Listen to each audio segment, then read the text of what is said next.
महत्वपूर्ण विषयों पर आयोजित प्रेस कॉन्फ्रेंस में हमारे साथ उपस्थित हैं भागलपुर जिला के सीपीओ साहब, उपस्थित सभी मीडिया बंधु, आप सबको नमस्कार, सभी का स्वागत है। बिहार बाल अधिकार संरक्षण आयोग पूरे बिहार में जो हमारे देश के बच्चे हैं, जो हम सब लोग बोलते हैं कि बच्चा देश का भविष्य है, उस बच्चे के विकास के लिए सरकार जितने भी प्रकार के प्रयास कर रहे हैं, जितने भी नियम बनाए हैं, उसका क्रियान्वयन के लिए हमारा आयोग निरंतर प्रयास कर रहे हैं। उसके लिए कई प्रकार का प्रयास हो रहे हैं। हम सब लोग शिक्षण संस्थान, हमारे गृह पर्यवेक्षण गृह आदि संस्थान जितने भी चल रहा है, बहुत नज़दीक से उनको देखने का अवसर हम सबको मिल रहा है और कई प्रकार का अनुभव भी मिल रहे हैं। कल मुझे एक कहलगांव प्रखंड का एक सिया गांव में एक मध्य विद्यालय और 10+2 विद्यालय जाने का अवसर मिला था। वो विद्यालय, अब मध्य विद्यालय तो एकदम सुव्यवस्थित लगा, लेकिन +2 विद्यालय जो आप लोग भी देखते तो आप लोग को भी अच्छा नहीं लगता, क्योंकि वो एक गंदगी का ढेर पे मतलब ऐसा लगा कि वो विद्यालय का है। कमरे में भी मतलब आसान कर सकते हैं कि उतना एक जो विद्यालय, एक बोलते हैं कि ज्ञान का एक मंदिर है, उस विद्यालय में इतना गंदगी था कि मतलब आश्चर्यचकित हुआ। वहाँ के शिक्षक को भी, वहाँ के प्रधानाचार्य जी को भी और भी जो कर्मचारी थे, सबको कहा गया कि हमारा विद्यालय साफ रहे, नियमित खुले, बच्चे का शिक्षण कार्य ठीक से हो, इसका प्रयास हम सबको करना चाहिए। और उन लोगों ने आश्वासन दिया है कि हम इसको करेंगे। और भी कई विद्यालय गए, एक कस्तूरबा विद्यालय सनोला प्रखंड का चंडिका स्थान में है, वो भी विद्यालय गए, सब व्यवस्था अच्छा है, लेकिन उस कैंपस का गंदगी देख करके मुझे ठीक नहीं लगा। वहाँ के वार्डन को और भी वहाँ जो व्यवस्था में लगे थे उनको भी मैंने ठीक से समझाया है और उन्होंने भी कहा है कि अब आगे जब भी आएंगे ये सुंदर कैंपस दिखेगा। आज भी कई जगह जाने का अवसर मिला। अभी कस्तूरबा विद्यालय जो नाथनगर में, वहाँ भी गए। कस्तूरबा विद्यालय आप सब लोग भी देखेंगे, बहुत बढ़िया व्यवस्था सरकार ने किया है, लेकिन वहाँ का जो वॉशरूम है, शौचालय है, वो एरिया ऐसा है कि वो एकदम गड्ढा में शौचालय बना हुआ। पानी जब बारिश होते हैं तो वहाँ जमा हो जाता है, इसलिए शौचालय पूरा, वहाँ के छात्रावान जो हैं, सभी लोगों ने कहा कि वो पानी जो है जाम हो जाता है। कई लोगों को पत्र लिखा गया है, प्रयास कर रहे हैं प्रशासन को। मैं भी प्रयास करूँगा विभागीय की वो जल्दी और ठीक हो जाए, लेकिन मुझे लगता है कि इन समस्याओं पर जो हमारे सीनियर ऑफिसर हैं उनको थोड़ा बारीकी से देखना पड़ेगा और विजिट करना पड़ेगा। और सुदूर क्षेत्रों में जो हमारे शिक्षण संस्थान चल रहे हैं, आवश्यकता है कि वहाँ तक हमारे अधिकारी पहुँचे, क्योंकि जो शहर में जो पदाधिकारी के आसपास के जो शिक्षण संस्थान हैं, वहाँ तो वो चले जाते हैं और वहाँ अच्छा मिलता है, लेकिन जो सुदूर एरिया में जाते हैं ना, तो वहाँ का जो स्थिति रहता है अपेक्षा से विपरीत रहता है। इसलिए वो दुखद है।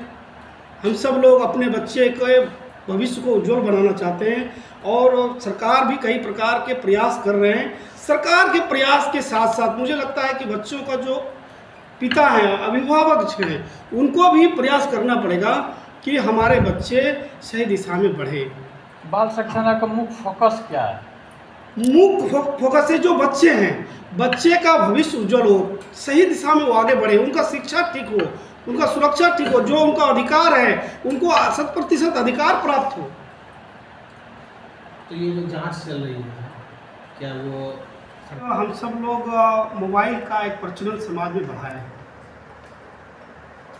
राष्ट्रीय बाल अधिकार संरक्षण आयोग ने इन बच्चों के मोबाइल की उपयोगिता पर एक सर्वे किया है, एक रिसर्च किया।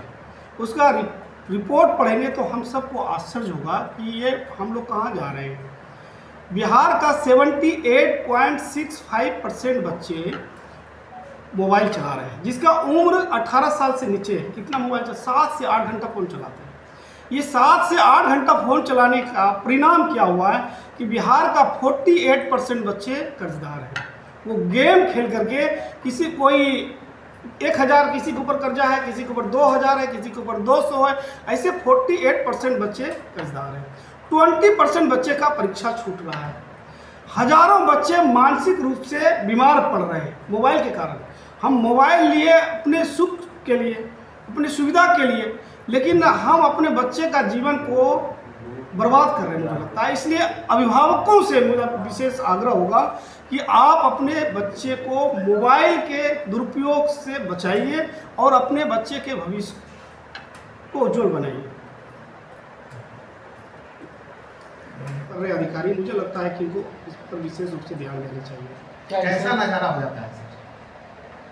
जो डस्ट उड़ता है, जो राख है किसी का, उसका वो नज़ारा कैसा दिखता है जो अपने आंखों से देखा है?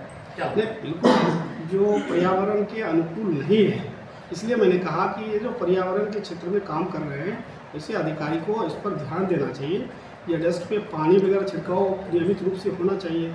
या और हम क्या कर सकते हैं, तो गंगा जी भी किनारे में हैं, तो हम उसको हटा करके गंगा जी के किनारे कहीं ऐसा डंप करने का व्यवस्था कर सकते हैं क्या? ऐसा कुछ सोचना चाहिए प्रशासन को, क्योंकि समाज में इस प्रकार का गंदगी अगर उड़ेगा तो कई प्रकार का बीमारी भी हो सकता है।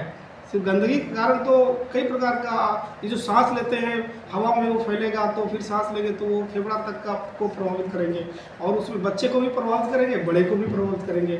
तो कई प्रकार का समस्या समाज में उत्पन्न हो सकता है। इसलिए मुझे लगता है कि प्रशासन को इस पर विशेष रूप से ध्यान देना चाहिए। ये मैं पुलिस अधीक्षक नौगछिया महोदय के द्वारा निर्देशन में अवैध शराब के विरुद्ध लगातार छापेमारी और चेकिंग जारी थी। उसी क्रम में 17/3/2025 को सूचना मिली कि एक पिकअप पे जो भागलपुर से आ रहा है शराब और वो मधेपुरा की ओर जा रहा है। सूचना की जानकारी मिलते DIU की टीम और टाउन थाना की टीम के जो पुलिस अफसर थे, उन लोगों ने वहाँ petrol pump, Shivani petrol pump के पास उन्होंने चेकिंग करीब रात को 10 बजे के लगभग में प्रारंभ किया। तो चेकिंग के क्रम में इस समय वो पिकअप नंबर BR01GL 5368 जो भागलपुर से आ रही थी, और वो गाड़ी है जो उसके ड्राइवर और जो भी उस पर बैठे हुए थे, पुलिस चेकिंग को देख के गाड़ी सड़क के किनारे लगा के फरार हो गए। पुलिस को जैसे जानकारी हुई उसकी विधिवत तलाशी ली गई। तलाशी क्रम में उस पिकअप पे 23 बोरा प्याज लदा हुआ था और प्याज के बोरे के नीचे करीब इसमें 93 कार्टून शराब विदेशी जो कुल 1872 बोतल था, जिसकी कुल मात्रा 833.76 लीटर थी, उसको बरामद किया गया। बरामद पश्चात नौगछिया थाना में कांड दर्ज हुआ 94/25 दिनांक ये 18/3/25, और इस आलोक में इसमें वाहन मालिक और अन्य के विरुद्ध प्राथमिकी दर्ज की गई है और गिरफ्तारी हेतु प्रयास जारी है। और जैसे जानकारी हो रही है कि ये गाड़ी पटना की है, हम लोग पटना जिला के पुलिस अफसर से कांटेक्ट में हैं ताकि जल्द से जल्द गिरफ्तारी हो सके। इसमें कुल बरामदगी है विदेशी शराब 843.76 लीटर, प्याज है 23 बोरा और पिकअप जिसका रजिस्ट्रेशन नंबर BR01GL 5368। छापामारी टीम में जो सदस्य हैं और SP नौगछिया मैडम के द्वारा उन्हें प्रोत्साहित करने की भी घोषणा की गई है। कहाँ से कहाँ जा रही है ये गाड़ी? भागलपुर से जो सूचना मिली थी कि मधेपुरा की ओर जा रही थी। एक्यूज पकड़े नहीं गए हैं। एक्यूज पकड़ने के बाद इसमें और भी विशेष खुलासा होगा जिससे बताया जाएगा। गाड़ी कहाँ का? गाड़ी पटना का है। हाँ।